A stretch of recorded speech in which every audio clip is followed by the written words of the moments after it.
Everybody.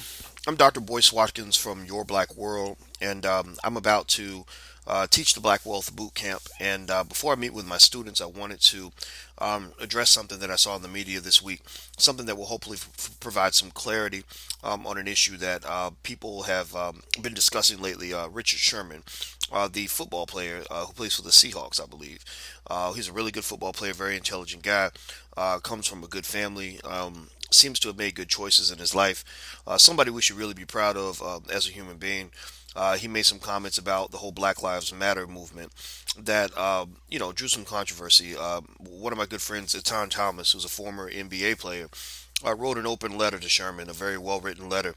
And I really see in both of these guys exactly the prototype of what I believe a professional athlete should be.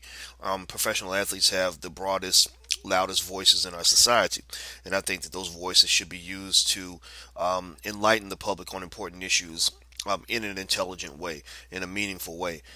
So besides lending their power, their tremendous resources to important issues as well. They should also lend their voice to these issues. So I think it was a great conversation, great debate from two guys who are just really educated guys. They're not just sort of these jocks, these dumb jock stereotypes that people see or that some people feed into when it comes to athletes. Here's what I want to do is I want to read quickly a big quote from Sherman about what he said about the Black Lives Matter movement, and then we'll kind of break it down a little bit. He says, "We need to deal with our own internal issues before we move forward and start pointing fingers and start attacking other people. We need to solidify ourselves as people and deal with our issues because I think as long as we have black on black crime and, one black man killing another, if Black Lives Matter, then it should matter all the time. You should never let somebody get killed. That's somebody's son, that's somebody's brother, that's somebody's friend. So you should always keep that in mind." Um, what I really get when I read this comment is I'm thinking about Sherman's background, kind of growing up in L.A. There's a good chance he probably had friends that were killed. A lot of young black men died in L.A. A lot of it came from the drug war, which was actually instigated and perpetuated by your own federal government. Go watch the film Freeway Cracking the System. It's on Netflix. It goes into detail about how Freeway Ricky Ross, one of the biggest drug dealers in L.A., was a lot of his supply from a guy named Blandone, who basically worked with the federal government, among other people, and that the feds basically allowed these drugs to be brought into black communities as well as the weapons that came with them. Because black people we don't make Uzis and AK-47s in our neighborhoods. We don't grow coca leaves in our neighborhoods. So this was allowed into the federal government. That's why last time I talked to Michelle Alexander. She and I both agreed. Michelle Alexander is the author of the new Jim Crow.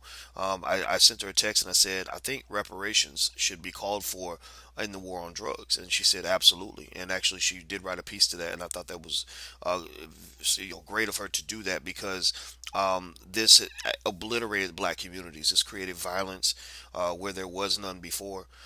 It created family devastation and trauma, tremendous trauma. You have millions of black children who've grown up with post-traumatic stress disorder from the things that they had to see as children. We'd be lying to ourselves. Don't. I mean, in the whole conversation about black on black crime, whether it exists or doesn't exist, we know one fundamental truism, which is that a black male is far more likely to be murdered in his lifetime than a white male or anybody else. We also know that black male is likely to be killed by another black male. That's what we know. Now, whether or not black on black crime should be discussed as a term or white on white crime and all this other stuff, I don't even think that's necessary. I think what's necessary is to admit to the truth. And this is what I think Sherman was trying to refer to, that black men are more likely than anybody else to be murdered. And they're usually gonna be murdered by black males. But do not think for one second that your federal government has not been complicit in this. It started when the government murdered Martin Luther King. That was proven in court. Go look it up. It was proven in court in 1990 that the government killed Martin Luther King, and that a lot of the crack and the violence that they allowed in black communities was put there to disrupt any organized movement amongst black people, because organization in the black community has long been considered a threat to national security. Is there a black on black issue? Absolutely, but let's not sit here and pretend like it's not coming from systematic racism and white supremacy. That's what created this issue. So it's almost like you could compare it to Michael Vick's dogs put in a cage, starved to death, and isolated and mistreated and abused, and then the dogs start turning on each other. They start killing each other. Well, you could say, well, that dog, the man who owns the cage didn't kill that dog. The dog killed the other dog. No, but the man who created the cage is directly responsible for creating the violence that occurs within that dog cage. Do you understand? So there's ways you can take even human beings and put them in a cage and create circumstances under which violence occurs. So if you can only look at it from a one-dimensional standpoint and just say, well, that black man, that nigga killed that other nigga, if that's all you can see, then you're going to miss 99% of the equation. Most of it, I'd say almost every single murder that has occurred in South Central LA and other places in the last 30 years would not have occurred if it were not for your federal government being run by powerful white males. They won't let white men be murdered in their communities, but they'll gladly let black men get murdered in their own communities. In fact, there's a great telling point in that film Freeway Crack in the System I told you about, where they were explaining why the CIA would allow these groups to bring the drugs into black communities. It was all part of a broader political scheme, which we won't go into. But they allowed the drugs to come in because they said, look, there's a great distribution network that, with the gangs and all this other stuff that Freeway Ricky Ross has set up. And also, they said, look, if they go in and they're all killing each other, nobody cares. That's what was said in these recorded conversations. So, and again, two CIA agents. So let's make sure we start the conversation there before we go off on each other, in terms of how figuring out how to analyze a math equation without looking at the left and the right hand side of the equation. You have to do that, because if you don't, just in mathematics, if you don't analyze both sides of the equation to get your solution, you're going to end up off balance. Okay, so let's not be off balance. Let's make sure we're balanced and taking all information, because really, if you really look at this carefully, even quote unquote black on black crime, or crime that occurs in black communities, is all part of a Black Lives Matter framework. Because here's the thing. Here's the part of the Sherman's quote that got him into trouble. The part that he probably needs to fix up a little bit. The part that I don't think was necessary for him to make his point. He says, it is that first sentence. We need to deal with our own internal issues before, underline the word before, we move forward and start pointing fingers and start attacking other people. Take that part out. Maybe change the word before to while we move forward, right? So, the point here is that uh, politics, and this is all this liberal Democrat, liberal conservative crap that you're fed as black people. These are fights that occurred with the broader community that are kind of thrust upon us. We tend to kind of adapt and gravitate to whatever white people are telling us to talk about. Like, notice this. Notice how when Obama was elected, suddenly gay rights becomes a big issue. Black people talking about gay rights. If feminism becomes an issue, suddenly black people are feminists. Islamophobia. Just whatever. We take our cues from liberals. Many of us take our cues from liberals to the point where some of us become textbook liberals. And to me, if you're a textbook liberal, you're not a leader, you're a follower. You're really pretty much regurgitating the language that somebody else gave you. I'm not into that textbook liberalism or textbook conservatism. I think critical thinking skills are very important, because for black people to solve black problems, we must solve them uniquely in a black framework, in an all-inclusive framework where we're not afraid to go wherever the solution lies. If you think the solution to all the problems in the black community starts and ends just with police brutality, then you're missing everything. If you somehow think that it's taboo to talk about black people killing other black people, then you're missing everything. And the part where Sherman says that that the death of a black person should always matter no matter what, there's no way in the world anybody can argue with that. Most of us, myself included, have had friends that have been killed senselessly. But in many cases, it's by other black people over nonsense, over something stupid. I just talked to one of my the children of one of my good friends, Greg Wilkins, who was murdered right after Tupac died. And again, I remember when he died. There was a white woman who got killed in the suburbs that same week. They talked about the white woman all week. Said nothing about my friend in the media. His daughter grew up without a father. They assumed that he must have been a thug, that he must have deserved it. Nobody cared. They really didn't investigate it properly. This white woman, they had a $25,000 reward. They talked about how she was a loving wife and mother, and how her death was just such a shock to the community. Well, why the hell is her death a shock to the community, and why is her relationship to her children more important than the relationship that my best friend had to his child? Why is her death so much more meaningful than his death? Well, it comes right from white supremacy. That's textbook white supremacy right there, because throughout all of history, the comfort or discomfort of the white woman has mattered far more than the comfort or discomfort of the black man or black woman. That and it shows in incarceration rates, for example. Black males are incarcerated at this level. White females are incarcerated at that level. Even though you can go to any college campus and you'll see white females getting into all kinds of ratchet stuff, drug possession, and all kinds of things that they could easily be incarcerated for. So here's what I think needs to happen when it comes to this Black Lives Matter conversation and Richard Sherman and all this other stuff. I think Tom was right in his letter. I think it was a great letter. I'm glad he said it. I think Sherman was right in his point that Black lives should matter all the time. Here's the thing: Black people who care about the black community have an obligation to protect our children from all enemies, both foreign and domestic. That means that police officer who comes in your hood who wants to murder your baby, somebody needs to check that son of a bitch. And if that means he comes with guns blazing, I have no problem when black people come with guns blazing, because you don't come in here and kill my children and expect me not to retaliate, not to deal with you. You're not gonna tell me my child does not matter as much as your child. Fuck you. Excuse my French, but I'm sorry. That does not apply here.